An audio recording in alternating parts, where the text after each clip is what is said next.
IPL சென்னைக்கு பாய் பாய் ta-ta.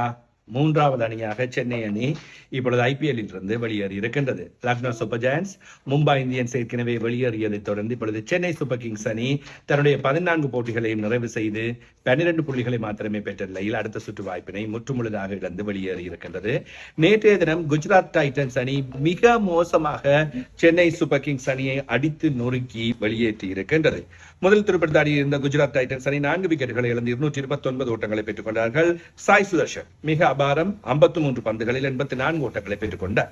அதே போன்று 37 பந்துகளில் சுப்மன் கில் 64 ஓட்டங்களை பெற்றுக் கொண்டார்கள். ஆரம்ப விக்கெட் இணைப்பாட்டம் 125 ஓட்டங்கள். இந்த தொடரில் மிக சிறப்பான ஒரு ஆரம்ப ஜோடியாக இவர்கள் இப்பொழுது திகழ்ந்து கொண்டிருக்கின்றார்கள். இவர்களுக்கு அடுத்தபடியாக சூரியவன்சி ஜாய்ஸ்வால் ஜோடியும் காணப்படுகின்றது. ஜோஷ் பட்லர் 27 பந்துகளில் 57 ஓட்டங்கள். இவர்கள் மூவருமே அடித்து முடித்து விட்டார்கள். பந்து வீச்சில் குறிப்பிட்டு சொல்லக்கூடிய அளவு யாரும் இல்லை தான். விக்கெட்டுகள் பெருசா வீழ்த்தப்படவில்லை. முகேஷ் சௌத்ரி ஒரு விக்கெட்டையும், ஸ்பென்சர் ஜான்சன் ஒரு விக்கெட்டையும், அன்ஷுல் கம்போஜ் ஒரு விக்கெட்டையும் கைப்பற்றிக் கொண்டார்கள். அதற்கு துடுப்படுத்த சென்னை சூப்பர் கிங்ஸ் அணியின் சஞ்சு சாம்சன் முதல் பந்திலேயே ஆட்டமிழந்தார். இனி சஞ்சு ஆட்டமிழந்தால் என்ன நடக்கும் என்பது இலகுவாக தெரியும். மேத்யூ ஷாட் 24 ஓட்டங்களோட ஆட்டமிழந்தார். ருத்ராஜ் ஹைகோட் 16 ஓட்டங்கள். சிவம் தூபே இறுதி நேரத்தில் 17 பந்துகளில் 47 ஓட்டங்களை பெற்றுக் கொண்டார்கள். ஏன் இவ்வளவு பின்னுக்கு வரிசையிலும் சிவம் தூபையை வைத்திருக்க வேண்டும் என்பது எனக்கு புரியவில்லை. மிகப்பெரிய ஒரு ஓட்ட இலக்கை நோக்கி துரத்தி அடிக்கின்ற வேளையில் 7ஆம் இலக்கத்தில் அவரை களமிறக்கத்தான் வேண்டுமா? குறைந்தபட்சம் 5வது இலக்கத்திலேயாவது களமிறக்க வேண்டாமா? இந்தியாவின் நம்பிக்கை நட்சத்திரமான வீரர், அடித்தாடக்கூடியவர், போட்டிகளை நிறைவு செய்து கொள்ளக்கூடியவர். இவரை ஏன் பின்வரிசையில் வைத்திருக்கின்றது சென்னை சூப்பர் கிங்ஸ் அணி? சென்னை சூப்பர் கிங்ஸ் அணி சார்பாக இம்முறை சிவம் தூபே பாவிக்கப்பட்டதே முற்றுமுழுதாக தவறு என்று எனக்கு தென்படுகின்றது. இவருக்கு மேல் துடுப்படுத்தாடிய வீரர்கள், சிவம் தூபேக்கு மேலே துடுப்படுத்தாடிய வீரர்கள் ஒன்றும் அந்த அளவுக்கு பலமான வீரர்கள், முக்கியமான வீரர்கள் என்று சொல்வதற்கு இல்லை என்றுதான் நான் சொல்வேன்.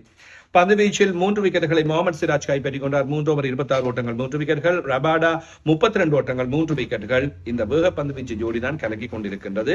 ரஷீத் கான் 2 ஓவர் 18 ஓட்டங்கள் 3 விக்கெட்டுகள்.